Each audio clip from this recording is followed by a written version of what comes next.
Hello students, in our today's taxation lecture, we are going to start our point number 3, that is perquisite taxable for the specified employee only. In the earlier part, we have covered the perquisite and the two parts. First is perquisite exempted from the tax and the part number B, perquisite taxable for the all type of the employee. So we have covered in earlier lecture 2 points. Now we are going to understand the point number 3, that perquisite taxable by the specified employee only. First we have to understand what you mean by the specified employee. So perquisite include the value of the any benefit or amenity granted to provided free of cost and the concession rate in any following case of the specified employee. First we have to meaning of the specified employee.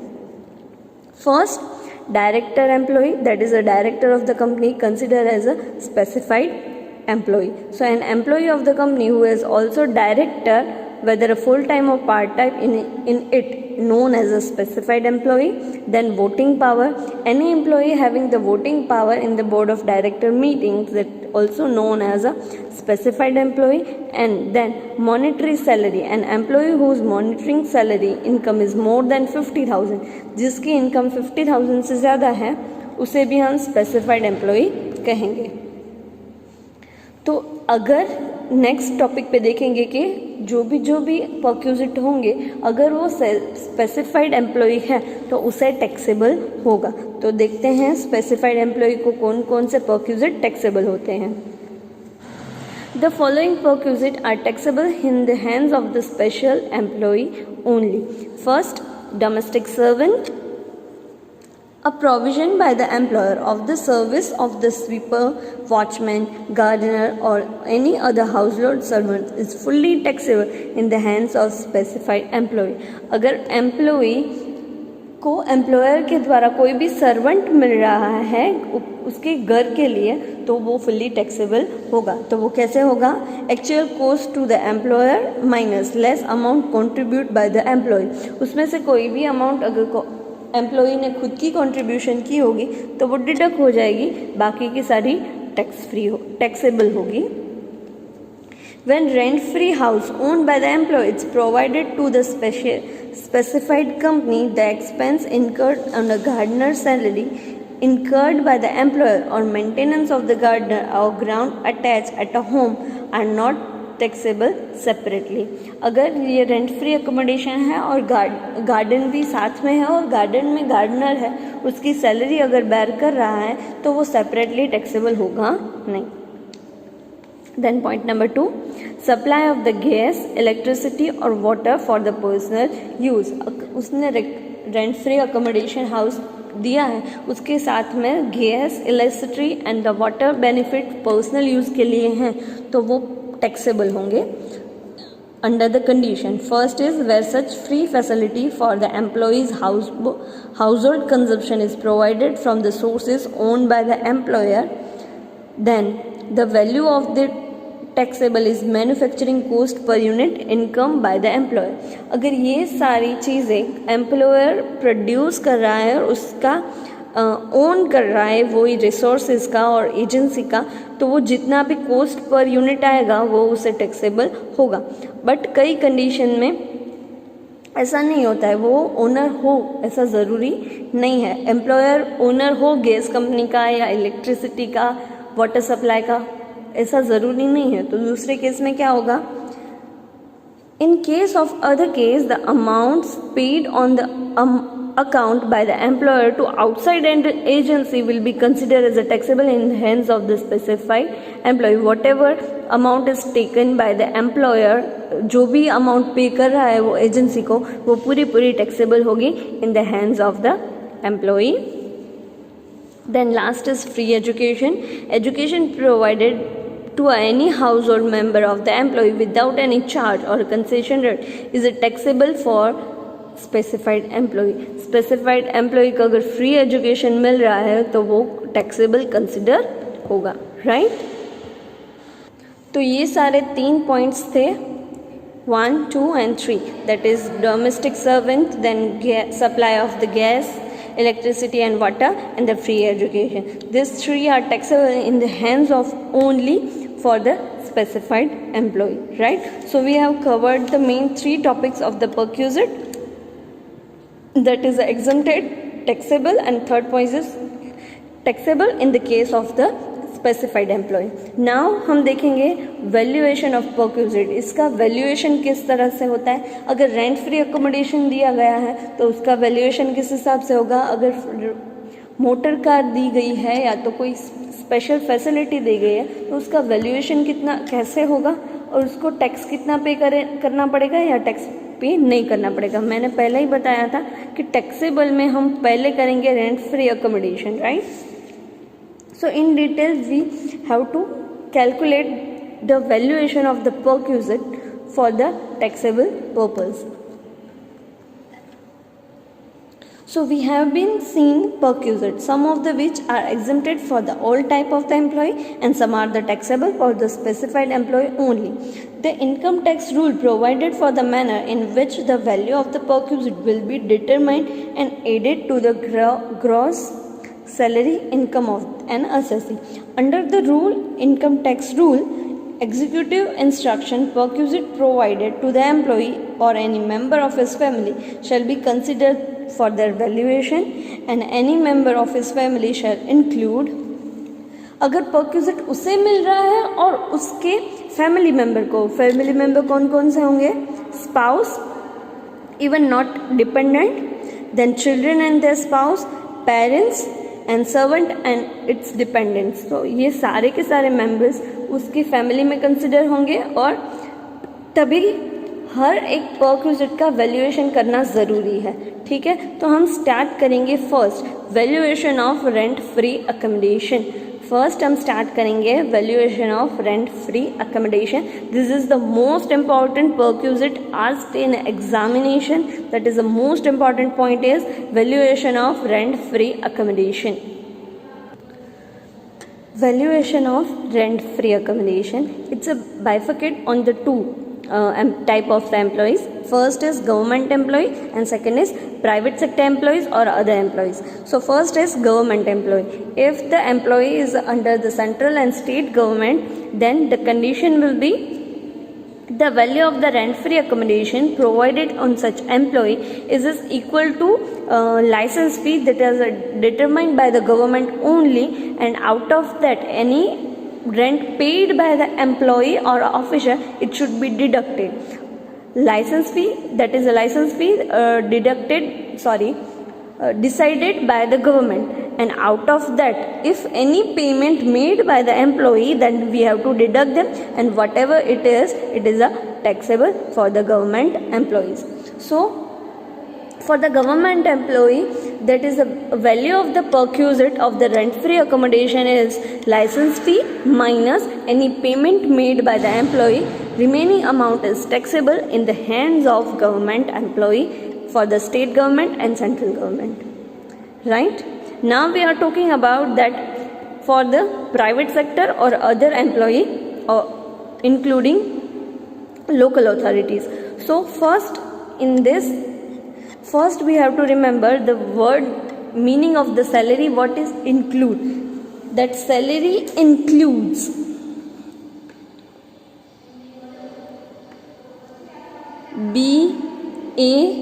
B-A-B-C. Carefully remember, while the calculation of the valuation of the perquisite, the salary means BABC. What do you mean by the B? B means basic salary. A means all taxable allowances. Carefully remember, that is a taxable allowances. Then bonus and commission.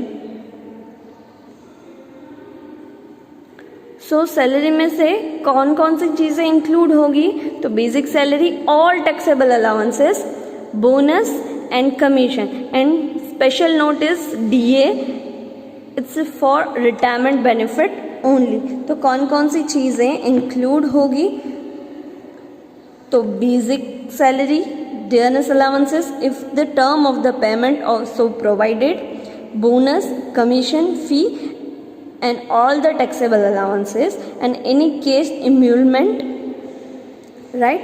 So BABC would be there, basic salary, all taxable allowances, bonus and commission.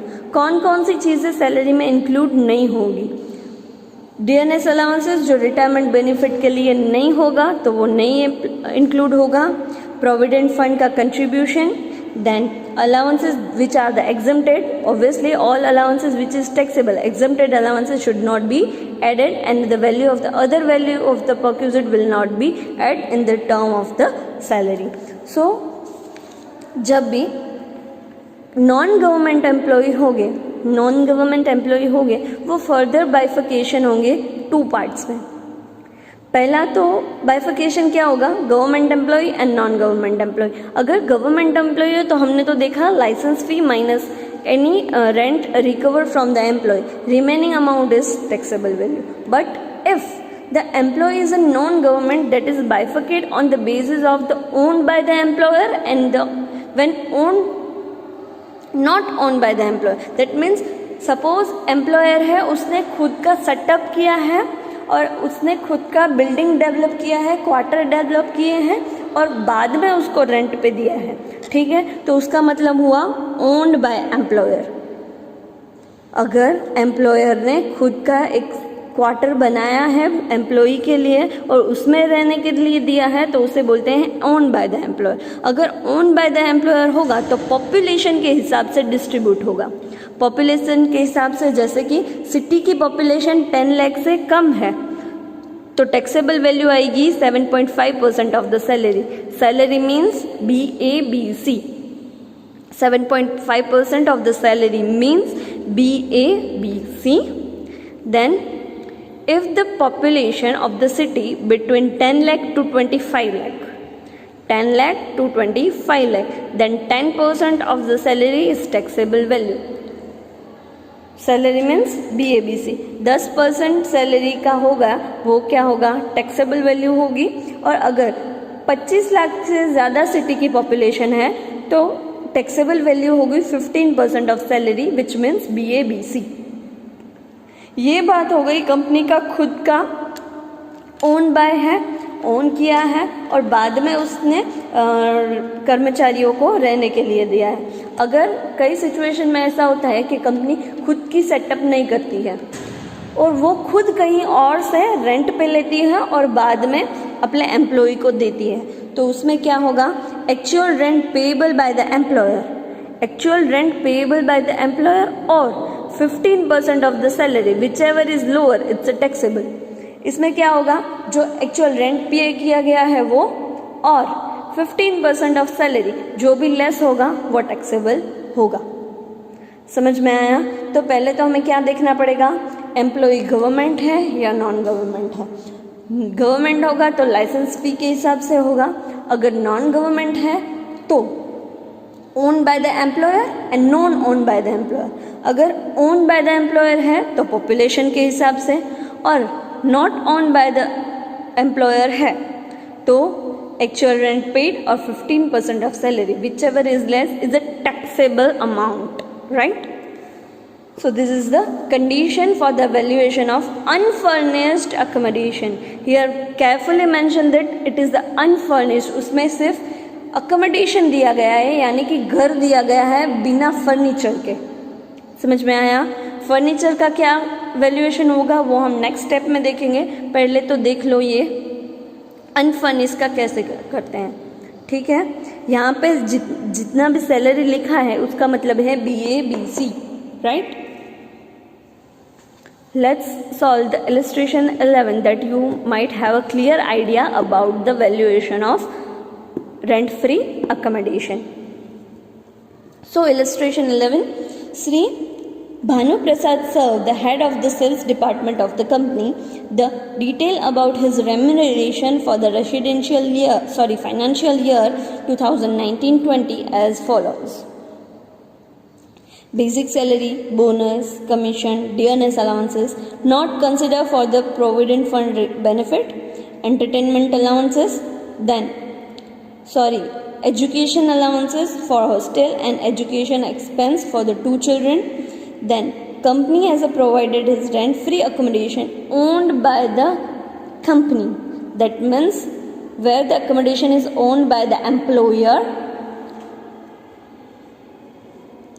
whose annual fair rent is 72,000. Determine the taxable value of the perquisite rent-free accommodation provided him for assessment year 2020 and 21. हम calculate करेंगे valuation of rent free accommodation. Illustration number 11. सबसे पहले हम देखेंगे कि वो government employee है या नॉन गवर्नमेंट एम्प्लॉई. तो it's clearly written that he is a sales department of a company. That means वो प्राइवेट कंपनी में जॉब कर रहा है, सो आएगा वो नॉन गवर्नमेंट एम्प्लॉई में. अब उसमें बाइफिकेट करेंगे ओन बाय द कंपनी है या नहीं है. तो क्लियरली लिखा गया है कि free accommodation owned by the company, right. अगर ओन्ड बाय द कंपनी है, ओन्ड बाय द कंपनी है तो किसके हिसाब से होगा? पॉपुलेशन के हिसाब से होगा, राइट. अब हम सिटी की पॉपुलेशन देखेंगे. सिटी की पॉपुलेशन क्या होगी? तो यहाँ पे क्लियरली रिटन है कि company is in Ahmedabad. Ahmedabad में है, वो मेगा सिटी है, बिग सिटी है, तो ऑब्वियसली अहमदाबाद की सिटी पॉपुलेशन 25 लाख से ज़्यादा होगी, राइट. तो क्या आएगा taxable amount? 50% of the salary. Answer क्या आएगा? सॉरी, टैक्सेबल अमाउंट क्या आएगा? 50% ऑफ द सैलरी. और सैलरी का मतलब क्या है?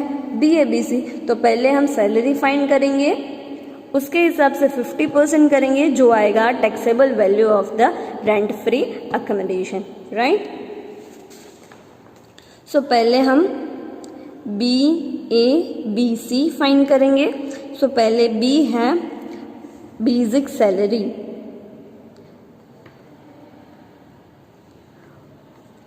और उसकी बेसिक सैलरी है 4,32,000.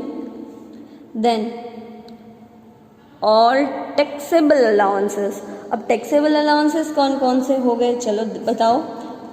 DNS अलाउंसेस है, बट वो तो बेनिफिट, रिटायरमेंट बेनिफिट के लिए नहीं है. अगर रिटायरमेंट बेनिफिट के लिए नहीं है तो DNS आएगा नहीं. सो ऑल टैक्सेबल अलाउंसेस, उसमें से फर्स्ट है DA, जो हम इंक्लूड नहीं करेंगे. दूसरा है एजुकेशन अलाउंसेस. तो एजुकेशन अलाउंसेस हमें फाइंड करना पड़ेगा. एजुकेशन अलाउंसेस है 15,600 received minus hostel allowances and education allowances. तो हॉस्टल अलाउंसेस का लिमिट है 300 for per month up to 2 child, that is 7,200. वो हो गया हॉस्टल का, तो वो डिडक्ट करेंगे. देन एजुकेशन का हो गया 100 rupees per month up to 2 child. आपको याद होनी चाहिए कंडीशन जो हमने हॉस्टल अलाउंसेस और एजुकेशन अलाउंसेस ऑलरेडी कर लिए हैं. So education allowances for limit is 100 rupees per month up to 2 child. So 100 into 12 into 2 for the 2 child, it is a 2,400. Let's deduct from the actual education allowances 15,600 minus 7,200 minus 2,400. Taxable education allowances is 6,000. So it's a taxable allowances. Then any other allowances is given? No, only DA and education allowances will given.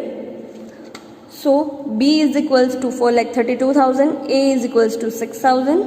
Then B is equals to bonus. Bonus came here 24,000. Then C, commission.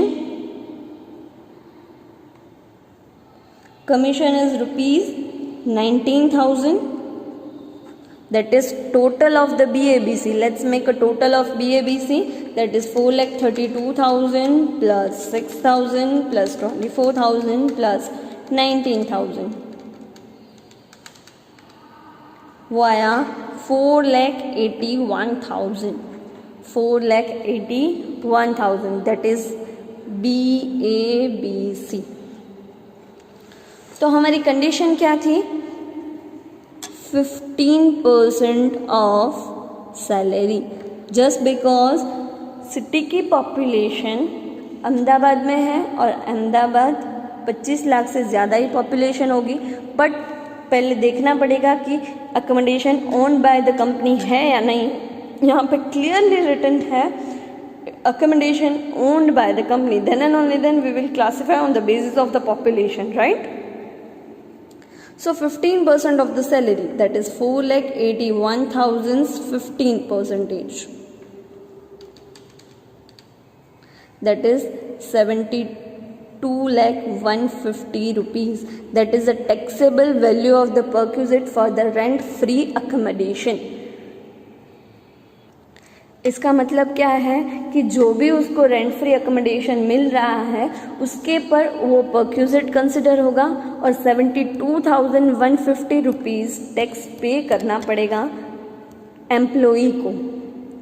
समझ में आया?